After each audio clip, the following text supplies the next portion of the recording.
Hello, music fans. Welcome to Bands and Beers with Brennen. I'm your host, Brennen. The band today is Porcupine Tree, and the beer today is Lazy Hazy IPAzy by McLean's. And today my guest is Alon. We previously talked about Gentle Giant, and super happy to chat with you again today about Porcupine Tree. How are you doing? Hey, Brennan. Thanks for having me back. I'm doing great. All right, well, we're gonna rank Porcupine Tree albums from our least favorite to our most favorite.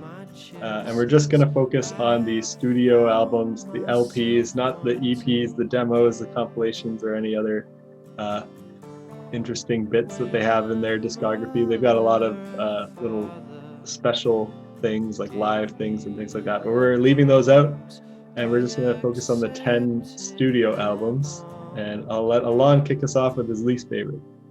Sure. I think my least favorite one is Signify. This was kind of a transitional album for the band. I find that the first half of their career was really focused on more extended kind of jam songs rather than actual songwriting, lots of improvisation.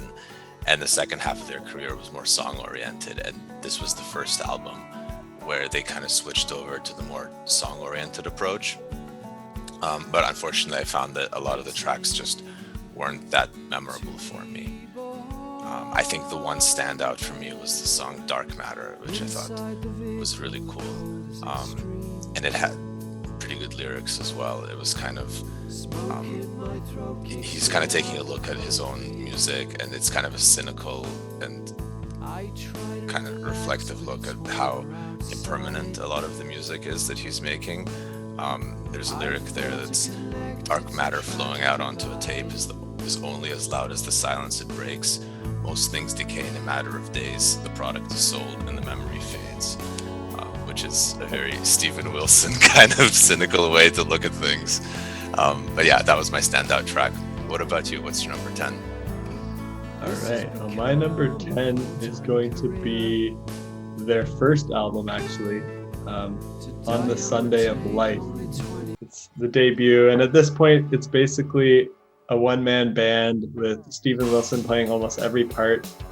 But he does have a few guests on the album. And it's very psychedelic and spacey rock, but it also has some hints of prog as well as pop. One of the reasons I have it at the bottom, I'm not a huge fan of how he pitch shifts his vocal tracks upwards on some of the songs. He just like, hey, let me sound like a chipmunk, please. I do think there's some good stuff on this album. I think if you took like the best, I think he put too much of the like stuff that shouldn't have made the cut. It was just like everything he recorded, he just put it on here. That's kind of my read on it. I feel like if he took the best half of it, it would actually be pretty good, and he could have just thrown the rest in the trash. It is kind of long, like it's 75 minutes. Like it could have been a strong 40-minute album if he had taken the best tracks. I think there's some stuff on here that's just like seemingly pointless ambient noise tracks. They have some of those in the earlier part of their career. Like there's like, I guess actually the beginning, or that's not the beginning. There's one that's Message from a Self-Destructing Turnip. It's just like 27 seconds of spoken word. It seems kind of pointless. Hymn is another seemingly pointless ambient noise track with chipmunk spoken word. No Luck with Rabbits, another pointless ambient noise one. So there's some kind of weird stuff on here, but my favorite song on here is Radioactive Toy, which is a psychedelic pop song, and I think it's got like the best guitar parts and vocals on this album. The guitar sounds a bit like Pink Floyd, so you can hear the Pink Floyd influence. And then my number 2 song on this album is Footprints. It's a cool song. There's a lot of songs that are instrumental on here, but the two that I like the best all have vocals. So I like the ones that actually have vocals. This one alternates between like a 7-beat phrase and a 5-beat phrase, and has like a soft verse and a loud chorus. Also sounds a bit like Pink Floyd. So you can really hear the Pink Floyd influence on this. I still like it, even though I put it at the bottom, but I think there's like a lot of pointless noise crap on here that really hinders my listening experience. I totally agree. Yes. The pitched up vocals also did not really rub me the right way. I got the feeling that he's still like really young at this point, and I got the feeling that he's not very confident in his voice. So he's trying to mask it behind a bunch of effects. Yeah, I think that's exactly it. Yeah, it comes off sounding kind of ridiculous in songs like Jupiter Island. Yeah, Jupiter Island wasn't a strong, like, I guess it's not the opening track, it's the second track, but yeah, the first track is kind of more of an introductory short thing, and Jupiter Island is just this like ridiculous sounding pop song. It sounds like the theme song to the Jetsons. There's one song on here that has chipmunk vocals that I actually like, and it's the one that's Linton Samuel Dawson, because it's really catchy. And I could actually kind of get into it, because it seems like the chipmunk vocals are kind of used as an effect to like add to the song, whereas I think a lot of the other ones are what you said, like he just wasn't confident in his singing, so he kind of just masked his voice to kind of make it not feel as personal or not be as vulnerable for him. But his voice is fine. There are ones that he does where he doesn't do the pitch shifting, and his voice sounds good. He does get better. He does get better later at singing, but it's still decent. It's not like it's bad. I don't know why I was too worried about it. Yeah, I guess, he was still sort of starting out, experimenting. But I actually also really like Linton Samuel Dawson. And yeah, I think especially like in the last part where he kind of goes crazy with the vocals when he's singing like, from the bottom of mankind. Yeah. It kind of sounds like Geddy Lee on crack. It's awesome. It reminds me of like some of the Syd Barrett era Pink Floyd too. It'd just be like crazy psychedelic pop. Yeah. Well, it is a song about LSD, right? Yeah. Samuel Dawson. Right. I didn't even. Totally a Lucy in the Sky with Diamonds. He definitely pulled a Lucy in the Sky with Diamonds there. How did I not even notice that until now? And it's about this character, Linton Samuel Dawson, coming to rescue you from the boredom of mankind. So it's pretty thinly veiled. But I like that one as well. It takes you on a little journey. All right. Okay. How about your second least favorite then? My second least favorite is The Sky Moves Sideways. This is another one from when they were still kind of in their like psychedelic Pink Floyd worshipping days. Yeah. And this one, I feel like with the first album they were kind of more focused on like early 60s Floyd, but here it kind of sounds like they're really channeling 70s Pink Floyd. Yep. A lot of the guitar solos and just the overall textures sound a lot like Wish You Were Here. And he's actually a really solid guitarist. He does a great David Gilmour impression. I just find that a lot of the songs on here are very drawn out, and there's, I love prog rock, and I'm not one to complain about a 16-minute song or a 30-minute song or something, but I think it's cool when there's actually enough ideas to pack those 16 minutes.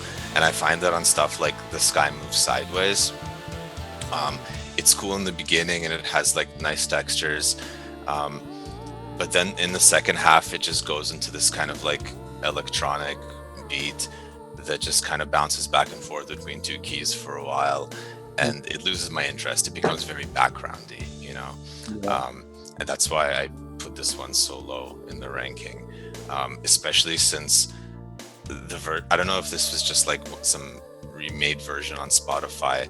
But the one I listened to, it has The Sky Moves Sideways Part 1, which is 16 minutes. Yeah. Then The Sky Moves Sideways Part 2, which is another 16 minutes. Then The Sky Moves Sideways alternate version, which is 34 minutes. I think that might not be like on the like original version, and it's more like on a expanded one. But I think so too. Yeah, I think the original version just had parts 1 and 2. Yeah. but I can't imagine why anyone would need 34 more minutes of Sky Moves Sideways. Yeah, I've listened to it all too, and it is very long. But there are some cool tracks on here. I really liked Dislocated Day. It kind of has this like creepy, ominous feel, which Porcupine Tree are very good at. Yeah. Cool. Oh, I'm surprised to hear like my bottom two is going to be different from your bottom two. So I think I maybe think our top tracks are probably gonna our top seed albums are probably gonna be similar to each other. Yeah, maybe. I'm thinking that's probably the case, but I guess we'll find out. My second least favorite is going to be their second album, Up the Downstair, where it's still a one-man band with Steven Wilson playing pretty much every part, but having a few guests on some tracks. To me, it sounds similar to the first album, more psychedelic spacey rock with hints of prog and hints of pop. The good thing about it is at least he stopped doing the chipmunk vocals, so that makes it a big step up from the first one for me. But he's still occasionally doing this like the under 1 minute long tracks that are like pointless ambient noise to me. At least they're short though, I guess. You can say maybe that doesn't it's not as bad as Sky Moves Sideways. But I still feel like the Sky Moves Sideways ones have more depth to the kind of jammy long tracks than some of these short ones on this one, like Siren and Monument Burn into Moments. Like they're only 53 seconds and 20, but it's just like breaking it up with pointless noise. And then even the some of the songs on it are pretty simple. Like they're just simple, catchy rock songs, nice soft rock songs with nice guitar parts, but they're nothing that's like blowing me away, except for maybe my my top two songs on Up the Downstair, which my number one would be Burning Sky, which is actually an instrumental. So I like one of the instrumentals on it. It's very psychedelic instrumental prog, has nice guitar solos. And then my second one would be Up the Downstair, which is another instrumental. So I don't know, for some reason on this one I like the instrumentals. Up the Downstair, it kind of had an electronic feel, had some spoken word, but one thing that's cool about the song Up the Downstair is I think it's the first appearances of this almost heavy metal or hard rock, like heavy hard rock sounding guitar riffing. He didn't really do anything that was even close to metal or hard rock inspired on the first album, but he started bringing that out here, and I like how he added that to the sound, to his sound palette. It brings some more variety than just this ambient, spacey, psychedelic stuff. There's actually like a riff you could groove to and be like, yeah, all right, rock. Yeah, I agree with you. I also liked Up the Downstair. It had a really cool bass line, and like the electronic bits were pretty neat too, because it was a nice change of pace, because a lot of that album has just kind of endless bluesy guitar solos, and the electronic stuff kind of mixes it up a little bit. Yeah. All right, on to your third least favorite. My third least favorite is their very first album, On the Sunday of Life. So I actually had a lot of the same grievances about it as you did, that it feels like he just took everything that he made and there was no filtering, and it was like, it's really long. Yeah, it's, I guess, 75 minutes. Even though I think this CD is actually a compilation of a bunch of his early demos. So this is already, he did some filtering on it, but I guess he just wanted to pack in as many songs as he physically could on a CD. I think the limit for a CD is 80 minutes, and he's almost there. Yeah, it might be that. A lot of bands were doing that around that time in the 90s. Bands started making like, hey, let's fill the CD now. Before they would be filling the vinyl. It made things get longer. Yeah, because I guess on vinyl you only get like 40, 45 minutes. Yeah. CD is almost double that. Yeah. But yeah, I would have preferred if they cut out a lot of just like these short tracks where it's just noise. Yeah, I think what I do like about it is it kind of has this endearing kind of home demo feel to it. Yeah, And it kind of shows like a more goofy side of Steven Wilson, yeah, which you rarely ever get to see because yeah, the personality that comes across in his music is very kind of serious, somber, cynical. He rarely ever gets jokey. Um, and in this one, he kind of comes across as like kind of like a young kid who's like really excited by the idea of drugs and psychedelia, and it has like all these like kind of nonsense lyrics like a minstrel bought a crooked spoon, he gave it to a blue baboon. um, I feel like not a ton of thought went into these. He just like picked random things and he's like, yeah, if Lucy in the Sky with Diamonds can do it, then so can I. yeah. um, yeah, I think in the song Footprints, he actually has quotes directly from Lucy in the Sky with Diamonds, where he's like, he's talking about marmalade trees and Oh yeah, cellophane skies or whatever. I also really liked that one. That was yeah, a great tune. Um, and I liked how he uses a lot of sampling on here, but I find sometimes he doesn't get the mood right. Like he just throws random samples onto random places. Um, like there's this kind of serious song, Swallows Dance Above the Sun. It kind of has this like intense beat and just like a pretty serious vibe. And then in the ending, out of nowhere, there's a sound clip that says, I want you to put Felix's penis on me. I'm yeah. like, I, what I the fuck? remember that. Oh my god. What is this doing here? And it sounds like, it doesn't even sound like it was in the same recording session. It sounds like he finished the song and then later he just like got stoned and threw this random clip on there and he's like, yeah, sure, throw it on the CD. I actually kind of Um, like that song. That's in my like. I was trying to figure out what my top two. That's probably like my number 4 song on the album. But yeah, it's a but good one. I noticed that the ending was very weird. I wanted to put Felix's penis on me. Yeah, what? um, but yeah, I also really liked Radioactive Toy. It's a cool song. It's about nuclear weapons. It's like real lyrics, not just like psychedelic nonsense, which is pretty cool. And I think it's the closest one to what Porcupine Tree is going to become in the future. So I think that is definitely my top song on here. Cool. Yeah, I like your point about this being kind of the one album where you could see this like fun, silly, jokey kind of side of Steven Wilson, because later on it does become very like emotional, dark, sad, cynical. Like that's kind of what's coming across in all the later music, but it is kind of interesting. I didn't think about it that way, but Yeah, I can see why some people would like this album for that reason alone and not put it at the bottom. definitely. Cool. All right. Well, my third least favorite, I guess my 8th favorite, is going to be The Sky Moves Sideways. Their third album, still psychedelic sounding, but now there's actually a band playing with Steven Wilson, so that I think is kind of cool. And it does remind me of Pink Floyd a lot, like you were saying. Specifically, it reminds me of the kind of shape of the album reminds me of Wish You Were Here by Pink Floyd, because the first and last songs are these long ones. Like it's Sky Moves Sideways Phase 1 and Sky Moves Sideways Phase 2 are kind of like Mhm. sandwiching. They're these long tracks that are sandwiching the short tracks in the middle, just like Wish You Were Here has on their album. Um, yeah, I thought that was kind of cool. I think it was intentional. Like he kind of looked at the shape of Wish You Were Here and was like, I'm gonna make an album like that.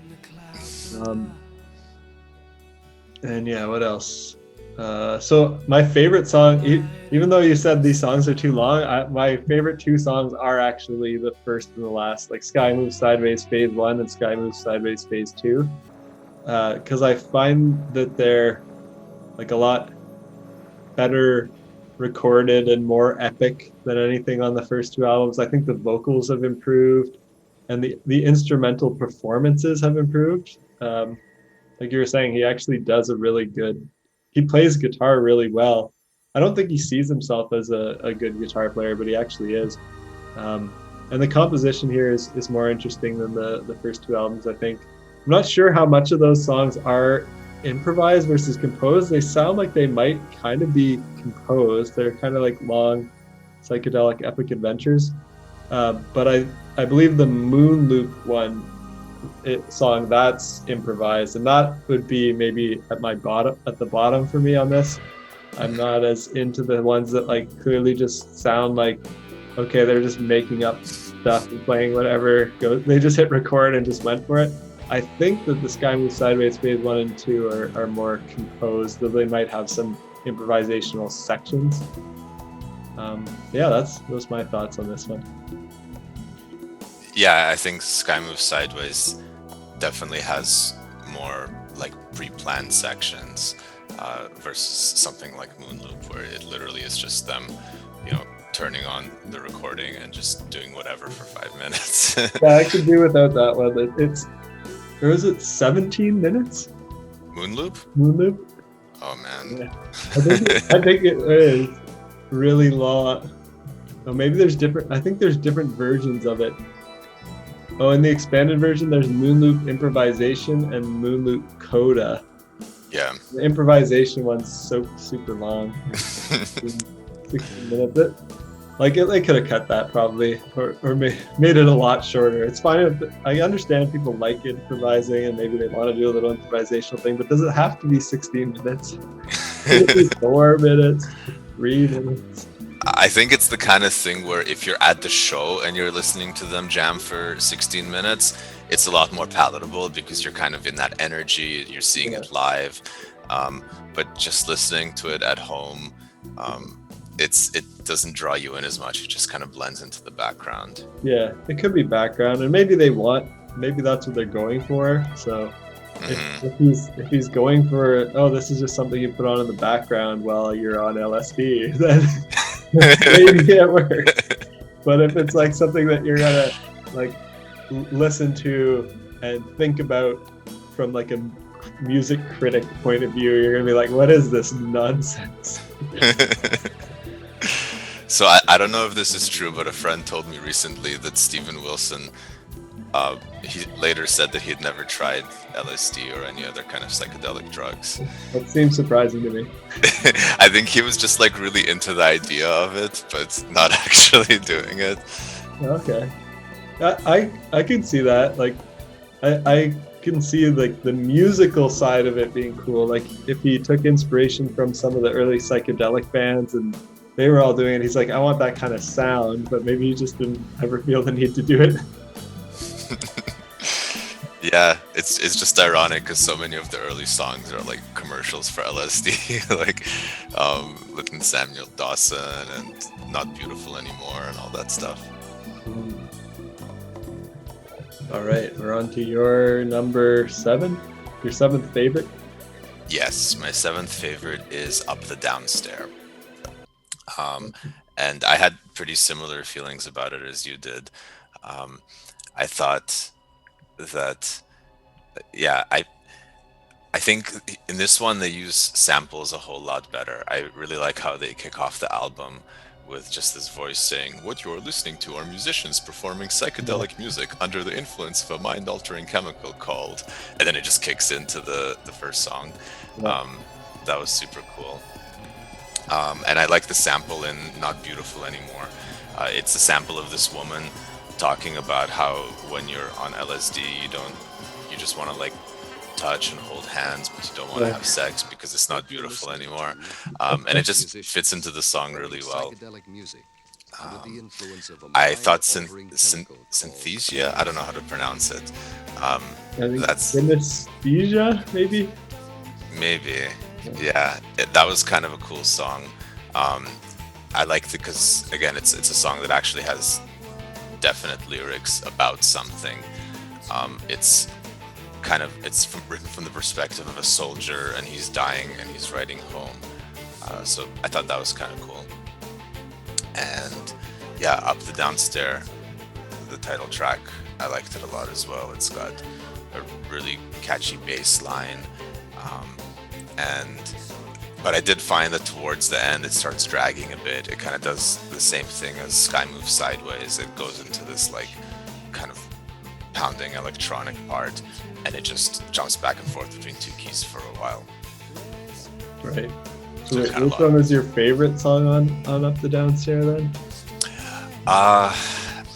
Either Synesthesia or Always Never. I can't pick one. They're both good. Cool. Yeah, the Not Beautiful Anymore was the one we were talking about. That one was kind of weird. I guess it was like a religious person, maybe. Like that's the vibe I'm getting, describing why she doesn't want to have sex or something. Is that one that you were talking about? I don't think she's supposed Holding to. hands is good enough for me. Well, she's talking about how when you're on LSD, everything is so beautiful and you just want to touch someone and hold hands, but it doesn't, like, you don't want to have sex because if you have sex, it stops being beautiful. Oh, it was supposed to be about LSD.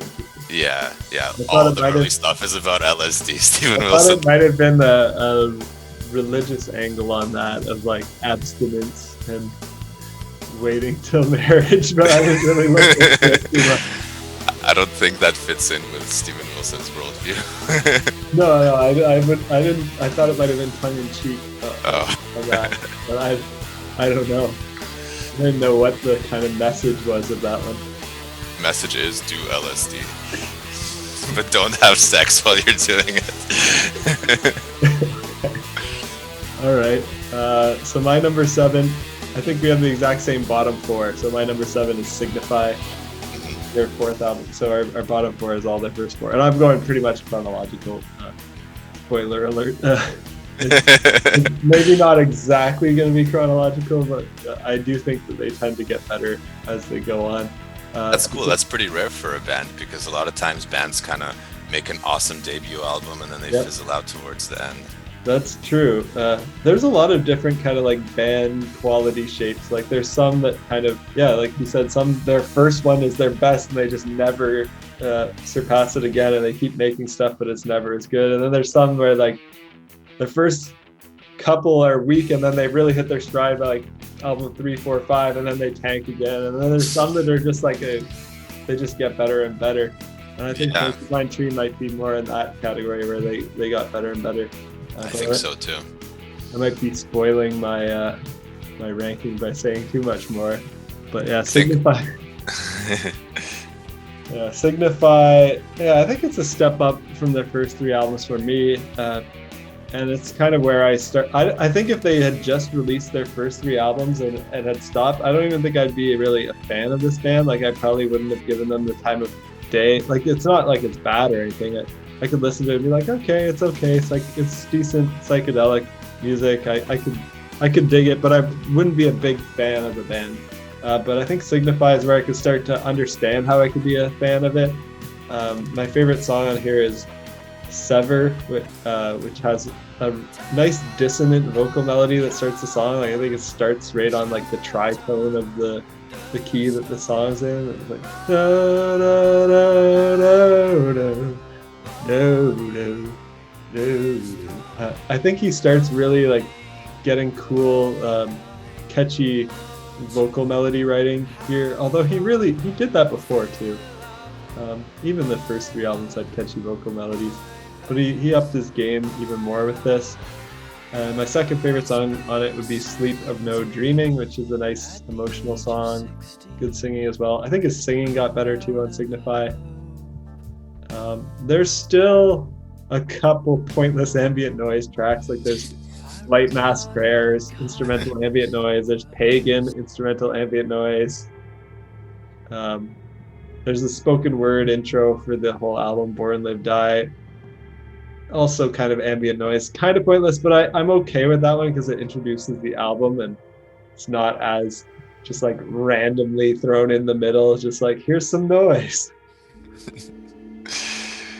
Yeah, it's always disappointing when there's a track with like a really cool title, like Light Mass Prayers, and it's just like it grabs your attention. You're like, what is this song going to be about? And then you listen to it and it's like, oh, it's just 5 minutes of dicking around. No lyrics. All right. Your number 6. Sixth favorite. My number 6 is Light Bulb Sun. I think I'm also going close to chronologically here. um, and I really like the song Light Bulb Sun. It it has a really cool slide guitar in the chorus, and it kind of has like a similar acoustic vibe in parts of it to songs like Trains, which are some of their best songs. Um, and the lyrics are kind of cool too. It's like about a kid who's homesick from school, and the way he describes himself, it's like bordering on him being like a shut-in. And he's like, his curtains are closed and his son is a light bulb, which is where the album title comes Light from. bulb sun. Basically, Yeah. he doesn't go outside at all, I guess. Yeah, which I thought it's kind of a cool metaphor. It's a cool way to title the album. Yeah. I also really liked Last Chance to Evacuate Planet Earth. I'm a big fan of the songs where they just have like a long form spoken sample from somewhere and they're playing music under it. And in this one, it's only the second half, and it's one of those songs where if you just listen to the first half, it just kind of sounds like someone singing about young love and about how it fades. Yeah. But then in the second half, there's a long quote from a tape that was made by this cult leader. I think it was the Heaven's Gate cult. It was, Oh. yeah, and it's really creepy. You can actually find it on YouTube, and there's like a video with the guy talking about basically how aliens are coming to recycle planet Earth, and this is the last chance to evacuate the planet before it gets recycled, and basically telling people to commit mass suicide. Because that's the way to like ascend your spirit to a higher plane before the planet gets recycled. And Wow. it's like it's a real thing. Like the guy made this tape, and then a few months later, him and his whole cult all had a big mass suicide. And it's a really, it's cool how they sample that and they just kind of put it on. We're still here. Yeah. We survived. He was wrong. The aliens didn't come after all. God. Yeah. I really recommend watching at least parts of that tape on YouTube, just because it's just so bizarre that this thing actually exists. Yeah, and I think Steven Wilson's always been fascinated with those kinds of people on the outskirts of society. Yeah. Cult leaders and things like that. And yeah, I really like the way the song came out. One song that I didn't like as much is Four Chords That Make a Million. Oh yeah, that's my least favorite on here too. Just Okay. boring rock song. It's just like, it's so humorless and it's so pretentious, and it's basically a song about how the music industry is all fake and plastic and everything. And it does sound like that. Sorry? It sounds like exactly what he's criticizing. Maybe it's intentional, but it's just Maybe. boring. Yeah, it has some cool musical parts. Like there's a part in the beginning where there's like some hand percussion, which I thought was cool. But I don't know, it's just, I don't like it when people use the criticism of like, oh, this is just a stupid 4-chord song, because so many of like the most famous, amazing rock songs are just 4 chords. And I think unless you just only listen to classical music or complex jazz, you can't make that criticism of being like, oh, this song is only 4 chords, so it sucks. Yeah, there are some good 4-chord songs.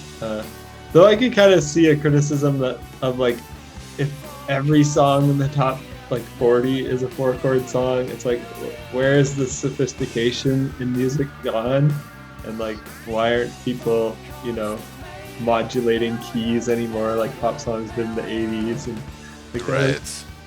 so I could maybe understand if that's like the angle that he's coming from, because I kind of feel that too if I listen to pop radio. It's like, okay, another 4-chord song that's the same, and it's not just that it's 4-chord song, they're like the same 4 chords. Yes. The 4 chords of pop music. Yeah. Um, yeah, I just kind of feel like a lot of his songs use very standard chord progressions that are four chords or sometimes less than four chords. So it kind of comes across a little hypocritical when he's just like making fun of this kind of humorously.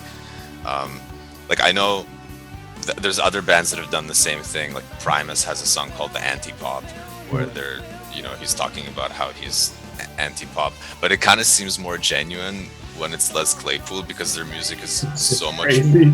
more weird and it sounds so different from anything else, right? Whereas Porcupine Tree, a lot of their songs, you could play it for your grandma and she'd be like, "Oh, that's a lovely tune." It's not gonna alienate anyone. That's true. Yeah, like some of the songs are just straight up pop songs. Yeah, and there's nothing wrong with that. Yeah. Yeah, it's nice. I like the variety of Porcupine Tree when they get the balance right. If they have like a couple catchy pop songs, a couple weird psychedelic songs, some proggy stuff, some like heavy metal riffing. When they get that variety right, it's actually kind of nice, and I'm not bothered by the well executed pop songs. Yeah. Cool. All right, my sixth favorite is actually going to be Stupid Dream, so I'm sticking with the chronological. My ranking is going to be almost exactly chronological, but I will tell you it's not exactly. There's going to be one little difference. I think I know what it's going to be. So then, yeah, Stupid Dream. It's their fifth album. They got less focused on psychedelic vibes now, and they started taking more influence from alternative rock, I think. They maintain their progressive rock influences, but you could almost fit them in the alternative rock category on some of these songs. Like they started to sound more like Radiohead than Pink Floyd on this. Yes. They even reference Radiohead in the song Pure Narcotic. I believe when they're saying "You Keep Me Listening to the Bends being a Radiohead album. So it's more Radiohead, less Pink Floyd now, which is cool. I like both. I prefer Pink Floyd to Radiohead, but I like both of them. My favorite song on Stupid Dream would be Don't Hate Me, which is catchy. It's an emotional song. It's got a nice flute solo and a saxophone solo. It actually does have some Pink Floyd sounding parts. Like the saxophone solo does remind me of Pink Floyd. So they haven't thrown out the Pink Floyd influence. They just started bringing in more of this Radiohead alternative rock. My second favorite song would be the Pure Narcotic one that is Radiohead sounding, that references the Bends. I like the use of glockenspiel on that. The chorus is pretty catchy. It's like I'm sorry that I'm not like you. I worry that I don't act the way you want me to. Yeah, it's a great one. Yeah, it's pretty catchy. So yeah, I like this album. It's different. It's less crazy psychedelic, although there is still some of that.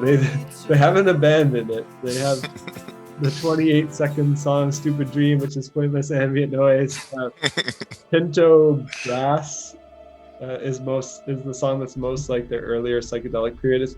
But it's kind of cool though. It's kind of like trancey and has a cool bass line. It's this instrumental psychedelic jam. So it's not too bad. That's pretty much my thoughts on Stupid Dream. Yeah, it's actually my number 6 as well. Wait, are we on 6 now or 5? Or I think you'd be on your fifth favorite. Oh, okay. So yeah, this is my number 5 then. Yeah, I also totally felt the Radiohead influence. Yeah, they mentioned the album The Bends, and also just a lot of the other lyrics. There's one song where he's like, "Don't hate me, I'm not special like you." It just lyrically really reminds me of Creep. I'm a creep. Yeah. I'm a weirdo. Pretty much. And I really like a lot of the bass lines on here. I think this is one of the nice things that happened when he started playing with a full band instead of just recording stuff in his bedroom. Yep. I think their bassist Colin Edwin, he's not like a super technical guy, but he comes up with these really creative kind of melodic lines. Like in Don't Hate Me, there's a really cool bass line. I also really like the bass part from Slave Called Shiver. That was a nice one.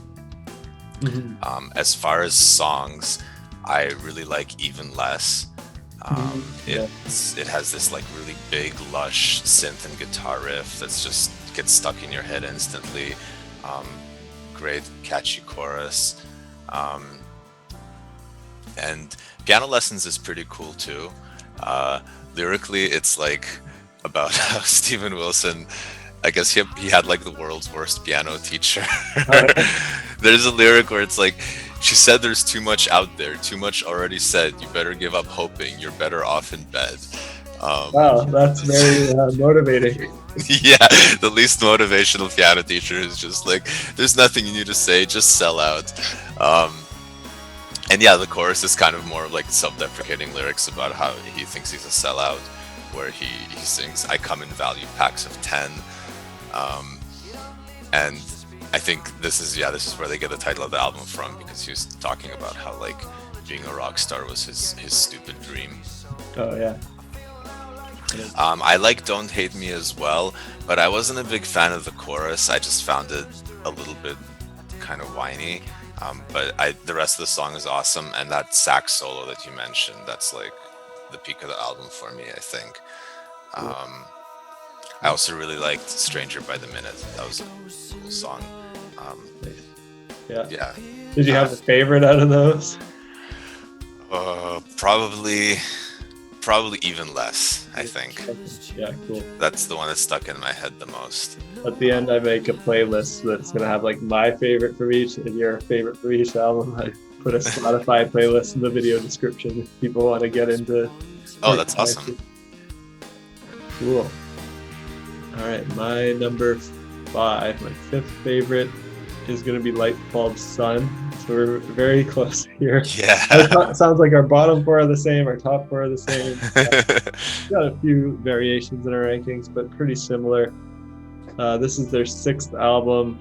It sounds similar to Stupid Dream to me in that it's less focused on psychedelics now and has more of that alternative rock influence, still combining that with progressive rock. The first 6 songs of the album to me could have pretty much, like, if you put those on just a pop rock album, you wouldn't even think it's like psychedelic or prog. They could just be a pop rock band with the first 6 songs on the album.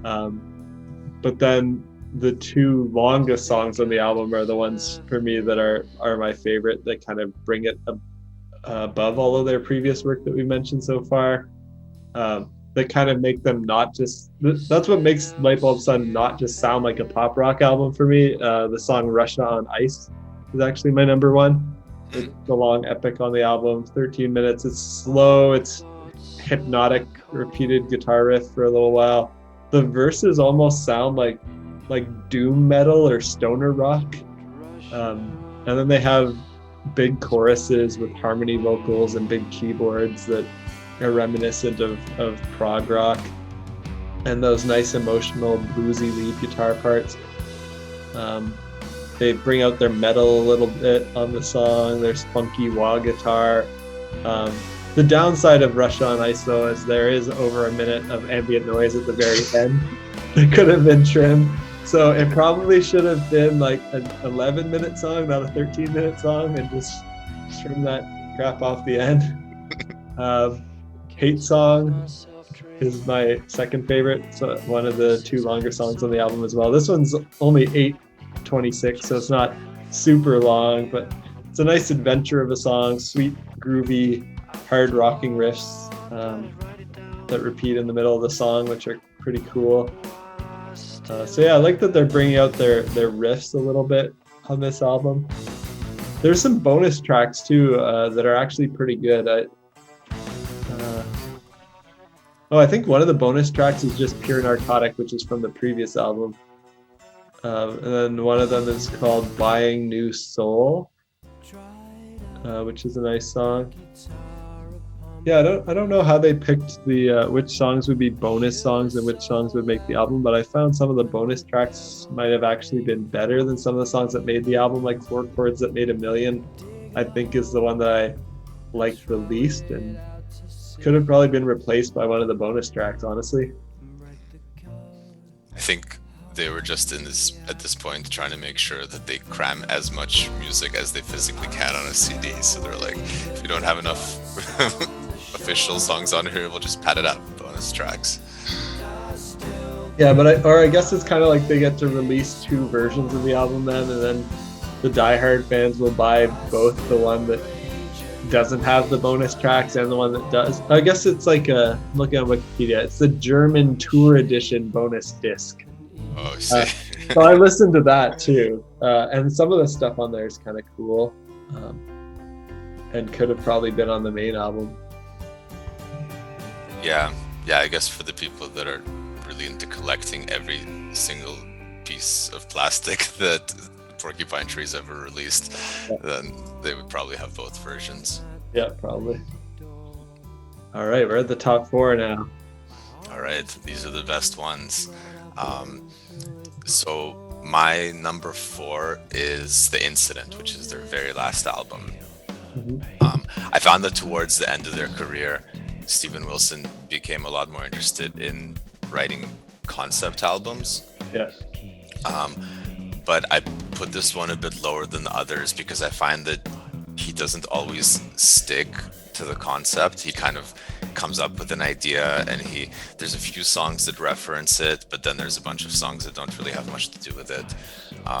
So in this one, the concept that he is trying to get across is this idea that there's these like news events that in the news they refer to them as incidents, things like a car crash or some kind of burglary or something, and he was talking about how that word is just like really cold and detached, and it's a very impersonal way to describe something that's so destructive and horrible for the people that are involved. Which is kind of a cool concept, but I don't know if it's enough to carry like an entire album. And I do really like the album cover in this one. It's like a picture of a guy just sticking his hand out, and it kind of feels like you're passing a car crash and there's a guy saying like, "Oh, nothing to see here, move along," Yeah. And it's kind of like a visual analog for the word incident and what he's trying to get across. It's probably my favorite album cover of theirs. Okay. I really like the first half of this album. There's just like a few tracks that go back to back, and they're all killer, and they kind of flow into each other. Yeah, it's like it's one song, right? It's like it's a 55-minute song. If you look on Wikipedia, it kind of listed as one song, but they break it up into multiple tracks on Spotify and the CD. Oh, okay. Yeah, I think they were kind of trying to go for like an Abbey Road kind of thing, where it just feels like one continuous thing. Exactly, yeah. Everything flows into the next. Yeah, it works really well. All these songs, Great Expectations.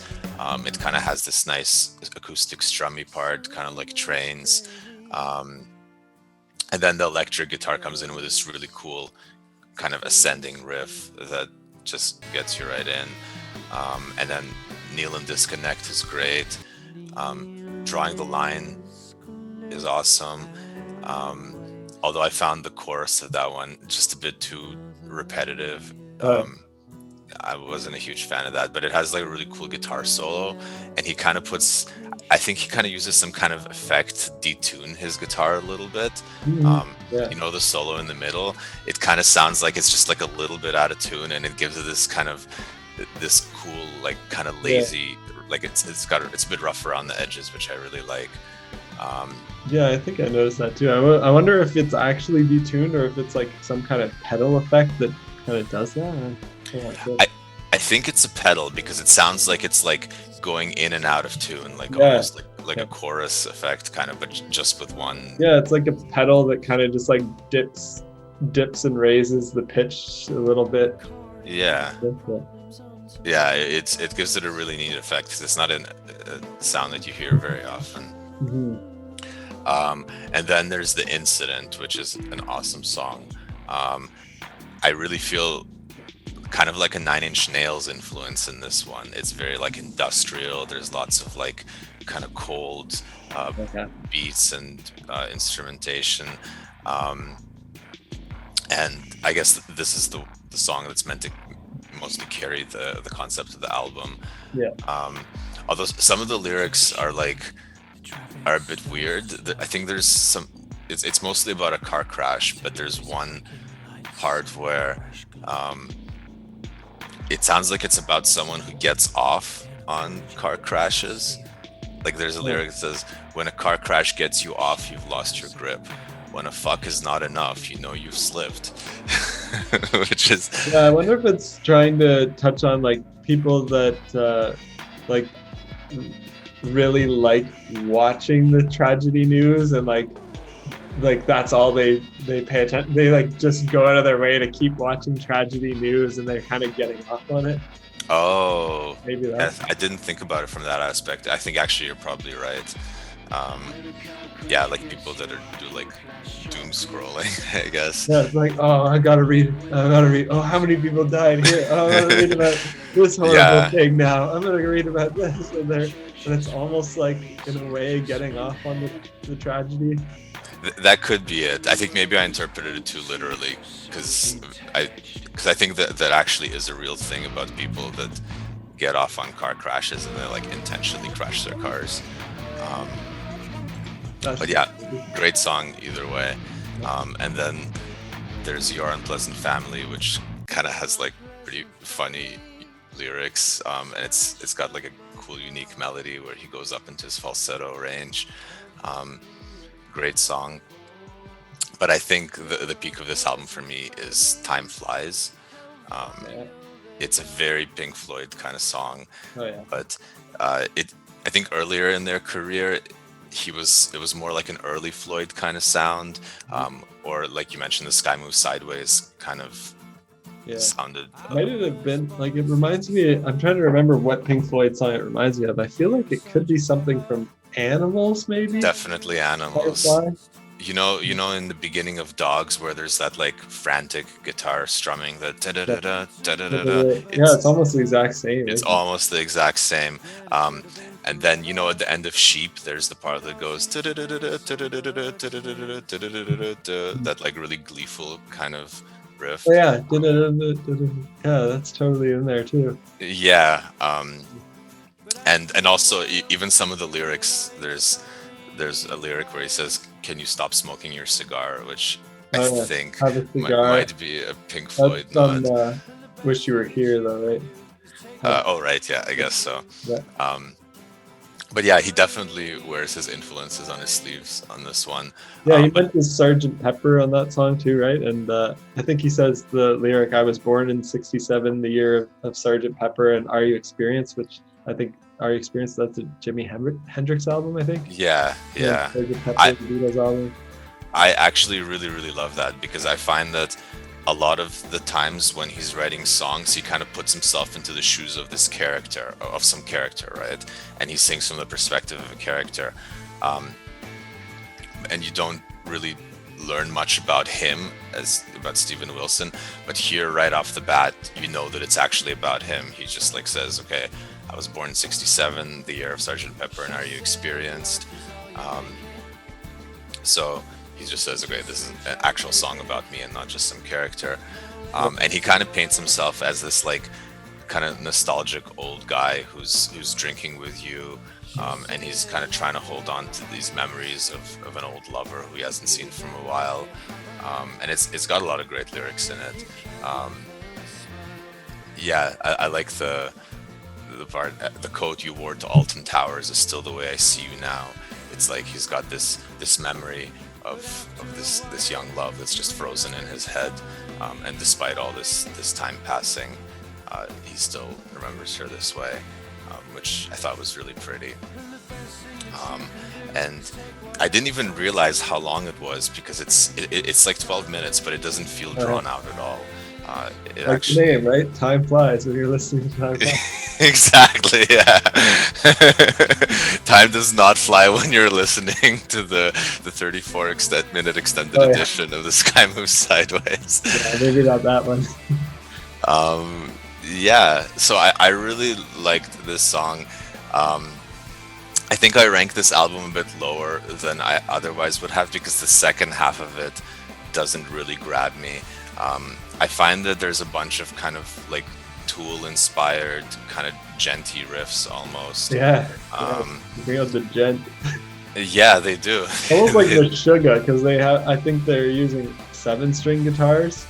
Uh, Even on that song, one of the songs you mentioned there, the one that you said was like Nine Inch Nails, The Incident. The song, Incident. it's like trancey, and they have these low chugging guitars, which I assume must be 7-string because it's so low, and it sounds like Meshuggah gent style riffs, and I never expected that from Porcupine Tree. I'm like, wow, this is like low chugging gent.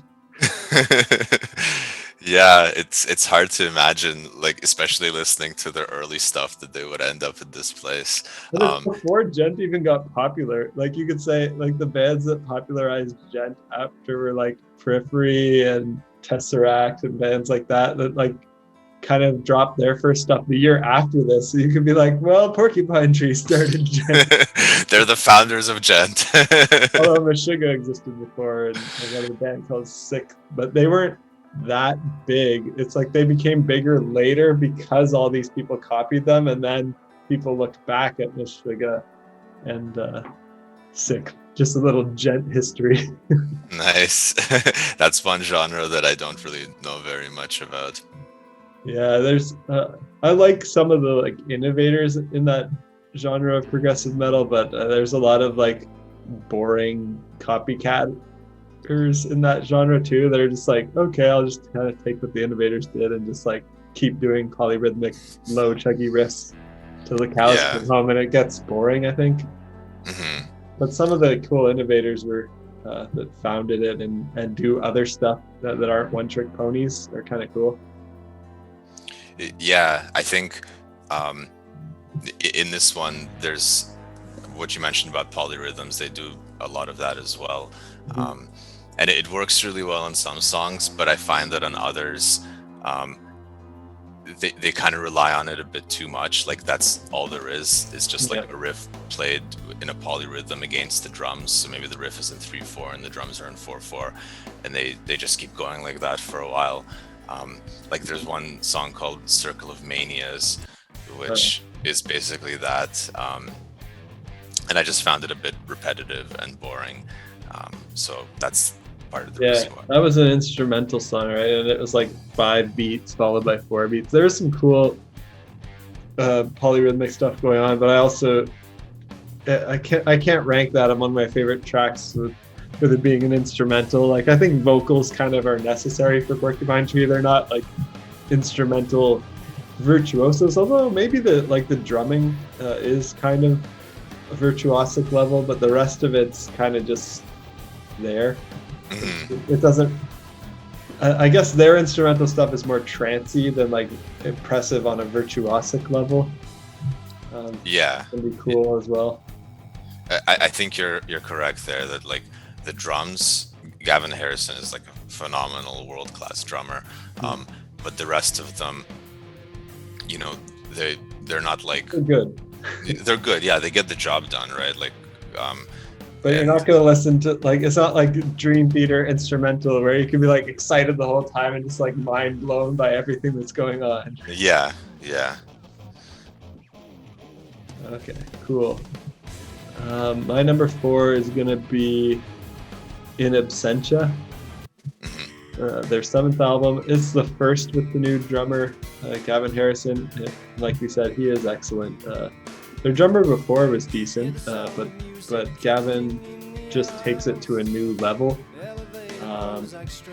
And I think this is the first album where they actually brought in like progressive metal influence.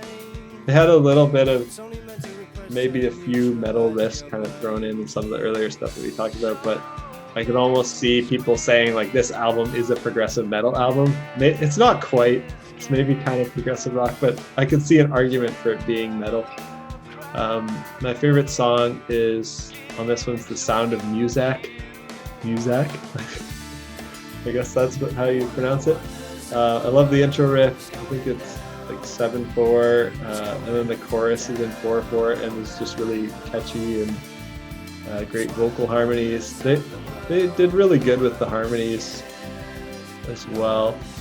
And then my second favorite song is "The Creator Has a Master Tape," which has some dissonant vocal melodies and more of that trance-like bass parts and drumming. Kind of put you in a trance. Drums are super cool there. Yeah, I think it's pretty cool. I really like this album. Like the top 4 albums are all so good. Like those are kind of what makes me a huge fan of Porcupine Tree. Like even if they just released those 4 albums and none of the other stuff, I'd still be a huge fan. They're all really great. All right, I'm moving on to Alon's third favorite. I think we have very similar tastes here. My number 3 is In Absentia. And yeah, this is another one of their later albums. It's also another concept album. But again, I don't really feel like the concept goes through all the songs. It just kind of gets touched upon in a few tracks. The concept here is about serial killers and about kind of exploring what makes them become what they are. And the first track, Blackest Eyes, is about that. This is one of my favorites. It's it starts off with this like really great heavy riff, and then it goes into a more traditional kind of acoustic, kind of strummy verse and chorus. I really like this one, and Trains is also really pretty. It just has this great kind of nostalgic summer vibe for me. The very first line took me years to understand what he's saying. The lyric is "Train set and match spied under the blind," and I was having so much trouble even like grammatically parsing what that means. But somebody explained it to me. Basically, what this is trying to say is that he's a kid and he's playing with the train set, and then he looks out from under the blind and he sees a real train, which is like he spied a match for his train set, and he sees an actual one out there. It's just a really awkward way of phrasing it. But yeah, it's a really pretty song, and this is definitely one of my favorite Porcupine Tree tracks. Sound of Muzak I did not like quite as much as you, for the same reasons that I wasn't a big fan of Four Chords That Made a Million, because it's another kind of humorless song about how modern music is all garbage and it's all fake and manufactured and nobody makes real music anymore. I haven't been. I didn't do as much lyrical analysis, so I don't even like. For most of the songs, if the lyrics don't like really stand out, I don't even know what they're about because I'm more listening to the music. Right. I'm like that sometimes too. But this is one of those songs where the lyrics kind of jump out at you just because of how bitter they are. So I looked up what Muzak was because I was curious about the title. It's apparently this technology or this company that they actually predate radio, and they would stream music into like supermarkets and elevators, and it was just meant to be like really kind of soft backgroundy music, like instrumental versions of popular songs. And the word Muzak kind of became synonymous with that, like really backgroundy, kind of inconsequential music. Some of their psychedelic improv is kind of like I was gonna say it's like Muzak for taking bong hits in your parents' basement. But yeah, the way he talks about it, he just kind of comes across like an edgy teenager that's like, yeah, they don't make real music anymore. He calls music elevator Prozac. And then there's a lyric that says, the music of the future will not entertain. It's only meant to repress and neutralize your brain. Which is like, I don't know, even if you don't think pop music is very deep or anything, people are definitely entertained by it. People like, nobody makes this music with the purpose of repressing your brain. So yeah, I just find it to be very, very like high school. And there's a lyric here that says, the music of rebellion makes you want to rage, but it's made by millionaires who are nearly twice your age. Which, like, it's not a bad lyric, but also Steven Wilson was like pushing 40 when he wrote this. So maybe he's not the best spokesman for this. But yeah, there's a lot of other good tracks on this one. I liked Prodigal. It's kind of like this lethargic song. It kind of gives me the same vibes as like early Radiohead. The Creator has a master tape you mentioned. That one was great as well. And I think that's one of the tracks where Gavin Harrison really stands out. He does this like really busy, complex drum beat with all these like ghost notes and everything, and it locks in with this cool bass line. And this is another one of the songs where he's singing about serial killers. It sounds like it's about a guy who murders his family, and it has this like really dark kind of vibe that kind of goes well with the subject matter. So I really like this one as well. I think my favorite on here is probably Blackest Eyes. Blackest Eyes. Cool. Yeah. Yeah, it's a pretty good song. They start off the album with that one, right? Yeah, nice heavy riff there. Pretty cool. All right. My number 3 is going to be Deadwing, their 8th album. I'm still sticking to chronological. It's another great progressive rock album that's kind of metal, kind of alternative too, so they're slightly hard to classify. But every song on this album I think is a masterpiece, except for maybe the weakest two that stand out as being the two weakest for me are Shallow and Halo. They're just kind of like, I think Shallow might be this single on the album. It's got nice riffs and a catchy chorus. It's just really simple. I guess it's catchy. I don't hate it, but it does stand out as not as interesting for me as the other ones. And then Halo, another kind of simple, catchy song. I got a halo around me. It's fine. It's just not as impressive. I think my favorite songs on here are going to be, my number 1 is Start of Something Beautiful. I started to love that song a lot more when I actually started learning how to play it on guitar. So I learned that song. It's cool. I love the 5-beat chorus, and then I think it's a 9-beat verse and interlude. There's really great drumming on it, great guitar parts. There's nice piano, excellent vocal melodies. So I really like Start of Something Beautiful. And then the other one I really like is my number 2 is Open Car, which it has a nice like odd timing chuggy riff, has an epic chorus. And then there's a lot of all the other songs on here are really good. It was hard to even pick a top 2 because like Arriving Somewhere Not Here is great. Lazarus is a nice, beautiful, soft song with piano that's really, really catchy. One of my favorite Porcupine Tree ballads. The Melatonin Scratch is an excellent song. And it's really just Shallow and Halo that were kind of meh for me, and everything else is like amazing. This is funny. I think we have almost the same rating. We're just shifted by 1 because I put The Incident lower. Okay, yeah. But yeah, my number 2 is also Deadwing.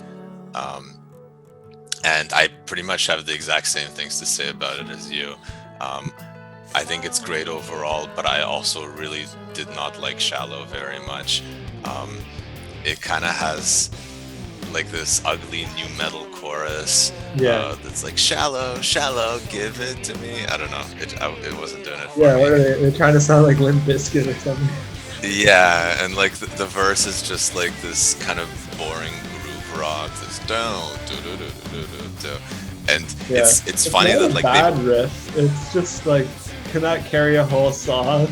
yeah, it's funny that they made this single though, because both you and I feel the same way about it. It just doesn't seem like it's representative of the band at all. If I just heard this one song by Porcupine Tree, Like, oh, it's a radio rock band with new metal vibes. yeah, exactly. I would think that they're like, Puddle of Mud or something. Yeah, exactly. Yeah, it's but I did really like a lot of the other tunes on here, and I think Start of Something Beautiful is my standout track on here. It kind of has this like it has 9/8 time, which kind of makes it a bit disorienting, like you can't quite count along to it. Bassline's great too. Yeah, and also Arriving Somewhere But Not Here. It's just like this kind of very wistful, cold song. Open Car was cool too. I think from what I read into the lyrics, it seems like it's about him having a hookup and he's trying to stay emotionally distant afterwards. Because he's singing like, I'm getting feelings I'm hiding too well, bury the heart-shaped shell. It kind of has this like very jagged verse, which is cool. The da da da da da da da. Love that. Yeah, great album. There's not a lot of. I don't think there's any tracks I skip on here except for Shallow. I just listen to the whole thing, beginning to end, apart from that one song. What did you feel about Halo? Because to me, it was kind of like Shallow. I didn't mind Halo actually. I think it has like a cool drum and bass groove to it, and the chorus. I liked it. It was catchy, but not in an annoying way. It's not my favorite track on here, but it's a good song. Yeah, those two were my obvious bottom two, Halo and Shallow. All right, my number 2 is going to be The Incident. So I think we have the same number 1, which is interesting. So The Incident this is where I just deviate from chronological. I've been exactly chronological till now. The Incident's their 10th and final album. That's my number 2 Porcupine Tree album. It's a double disc album, so it's pretty long. And I kind of see the disc 1 as one song. I think the CD and Spotify splits it up, but if you look at like Wikipedia, it's kind of all titled The Incident and it's got different parts. And that's probably where the like lyrical concepts come in on disc 1, and then disc 2. Because I think you were saying that it seemed like some of the songs didn't follow the lyrical concept. I'm assuming those are the ones on disc 2. So I think it's like disc 1 is the concept, and then disc 2 is like 4 other songs that are kind of cool too, but don't really fit the concept. I just think it's an amazing epic, progressive rock, some hits of progressive metal from time to time. It's hard to even pick a favorite song, because I think the brilliance of disc 1 is that you have to listen to the whole thing from start to finish, because it flows like the end of Abbey Road, like you said. But I actually kind of like Drawing the Line, so I picked that as my number 1. I think the keyboard intro is cool.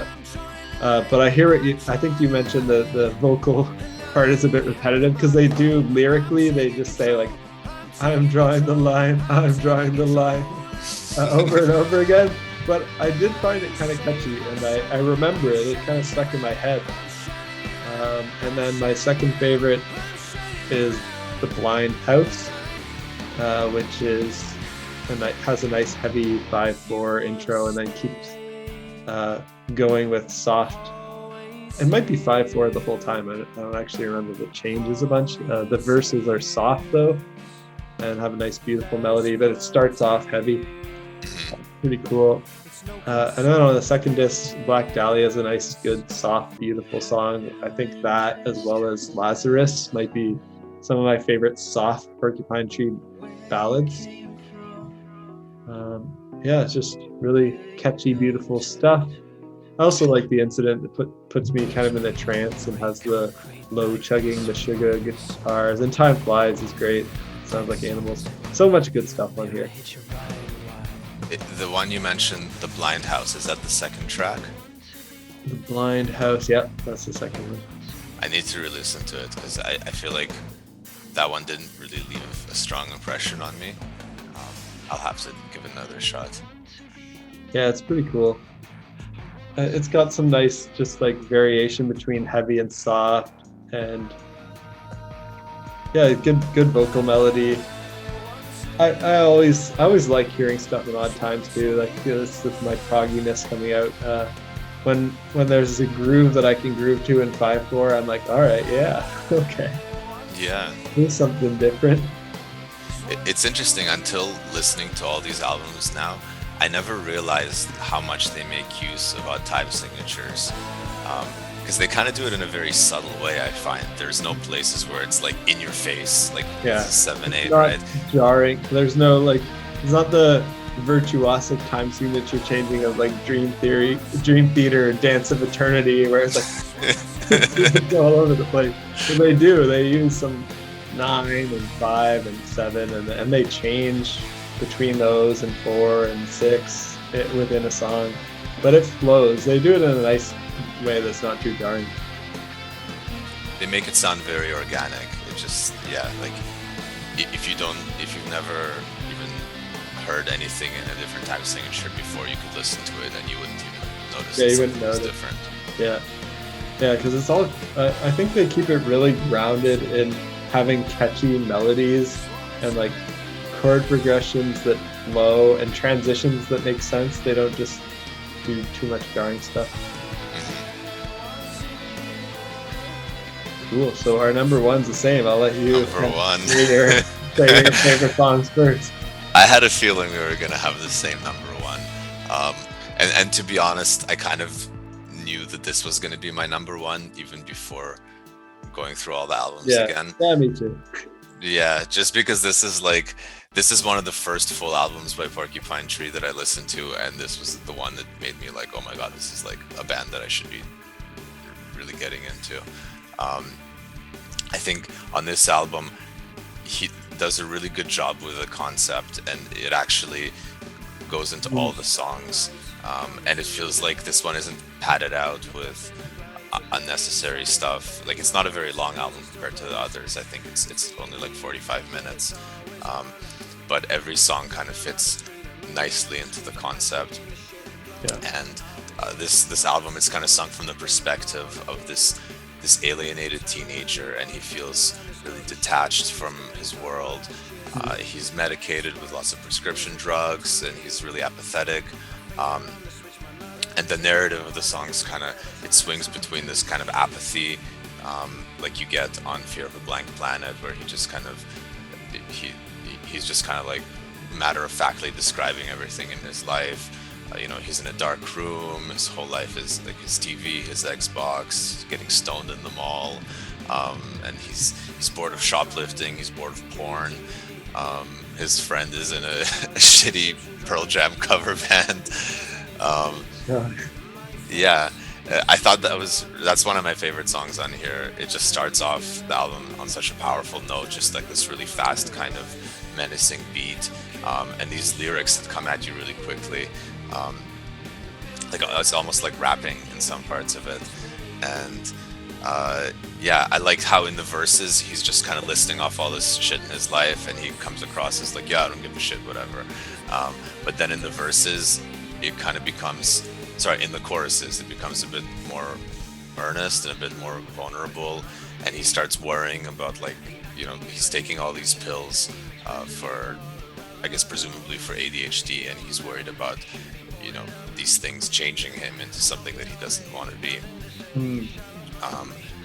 I thought that was really cool. And I feel like it's a very relatable album. Like, if you are a teenager who feels detached or feels alienated. Personally, for me, I think I wasn't really the target audience because I was already 22 when it came out, so I was a bit out of my teen angst phase. But I still think I had enough of that teen angst left over to still kind of like personally relate to the lyrics.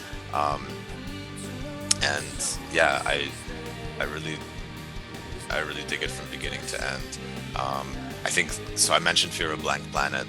The other standout track here for me is Anesthetize, especially the middle section of it. The part where it's like all the apathy from the pills in me. Yeah, So so cool. catchy. Yeah, and again, having Gavin Harrison, he just really shines on this track, especially like towards the end of that section. There's this one part where he does this unreal drum fill where it just sounds like he's got like 5 hands or something. And yeah, it's pretty amazing. And I also really like Way Out of Here. That's one of the mellower songs on this album. It's just like the way it begins with the lyrics. Out on the train tracks, I dream of escape. Then a song comes onto my iPod and I realize it's getting late. It just like really captures that feeling of, you know, when you're walking on the railroad tracks and you start thinking like, hey, you know, like I could hop on a train and just leave all this bullshit behind and start a new life. But then you inevitably just forget about it and go back home. Yeah. That's the vibes that I get from this song. Is just like this kid, you know, daydreaming about hopping on a train and just leaving everything behind. Yeah. What's your number one album, Brennen? The same one, yeah. Fear of a Blank Planet from 2007. Their ninth album. It's very cool. I like how on Anesthetize they feature Alex Lifeson of Rush. Oh, really? Yeah, he does a solo in the first part of the song, and then on A Way Out of Here, they feature Robert Fripp from King Crimson, and I think he does. What does he do on that? Soundscapes. He doesn't play guitar. I think he's doing like weird. I don't know if it's like tape looping or keyboards. He's doing some of the like atmospheric soundscapes on A Way Out of Here. Right. Yeah, I think even from the very beginning of the song, you can hear this like this background kind of like yeah. So he got some really big heavyweights of prog rock, Alex Lifeson and Robert Fripp. So those are great guests. It just kind of puts the cherry on top of this amazing album. I think the album would be amazing even if Robert Fripp and Alex Lifeson weren't on it, but it just, to me, it's like that's the cherry on top. Because those guys are great. And my favorite song is Anesthetize, the long epic on the album. Really amazing. That's the one with Alex Lifeson. The lyrics kind of stand out a bit too. Yeah, like I'm saying nothing, but I'm saying nothing with feel. That's a great lyric. I simply am not here. No way. And then it kind of like switches to like it's almost like a different character being like, shut up, be happy, stop whining, please. Mm-hmm. I wasn't sure if the character in this was supposed to have ADHD or if it's more like they have like depression or anxiety and that's what the pills are for. I don't know if it's clear. Maybe it's ADHD pills that they're worried about changing them, but it could be like antidepressants. Yeah, I didn't follow the lyrical concept too much, but I did gather that it's basically like a teen that's not that's feeling detached and medicated and wants to escape in a way. And Way Out of Here is probably my second favorite. I think the chorus is catchy. There's some nice metal guitar parts. The soundscapes, which I think are the Robert Fripp and King Crimson addition to the song, are really nice. Yeah, really good album. Every song on here is good. Like I wouldn't remove a single song or skip any of them. They all kind of have their own character. Like Sleep Together has that trance, like an electronic inspired stuff at the end, which is cool. Cool change of pace. And then Sentimental's like got that beautiful piano and it's cool. That one, how the rhythm like plays, the piano rhythm plays with the rhythm of the drums. It's like this weird polyrhythm thing going on, and it's pretty cool. Yeah, it's got a really weird rhythm. It's hard to even count along to. Like it's like it changes up every repetition. So I think honestly, I'm pretty sure it's just 4/4, and the piano is just really weird.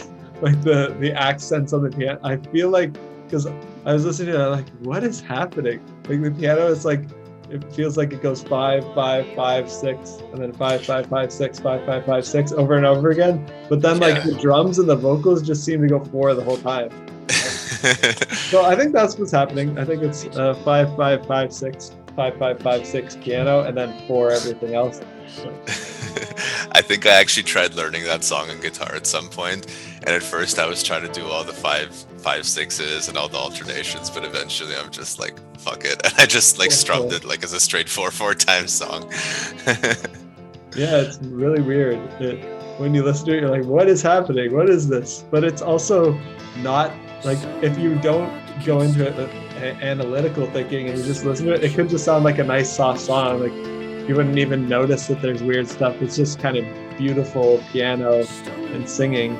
But when you really listen to like, what's happening? What's the timing? It is weird. Yeah, it's more complex than it sounds at first listen. But yeah, it's cool that they do all that stuff. It kind of makes it sound different. It makes it sound kind of disorienting and cool. Yeah. All right. Well, we're at the end of our ranking, I guess.